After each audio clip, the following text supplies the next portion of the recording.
बदलापूर येथील आदर्श विद्यामंदिर शाळेत घडलेल्या त्या दुर्दैवी घटनेनंतर पीडित मुलीच्या शिक्षणाची जबाबदारी शासनाने उचलण्याचे आश्वासन दिले होते.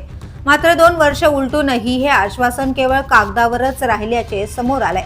शिक्षणासाठी मदतीची अपेक्षा असताना उलट शाळेकडून थकलेल्या फी भरण्यासाठी कुटुंबावर वारंवार तगादा लावला जात असल्याने त्या कुटुंबाची चिंता अधिकच वाढली आहे. शिक्षणासारख्या मूलभूत हक्कासाठीच आता या पीडितेला संघर्ष करावा लागत असल्याची खंत व्यक्त केली जाते.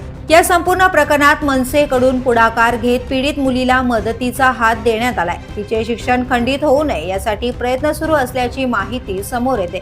एकीकडे शासनाच्या आश्वासनांची पूर्तता न झाल्याची नाराजी, तर दुसरीकडे राजकीय पक्षांकडून पुढाकार. अशा परिस्थितीत या मुलीच्या शिक्षणाचा प्रश्न पुन्हा एकदा ऐरणीवर आलाय. द पोलीस न्यूजसाठी अनिल शिरसाट, ठाणे.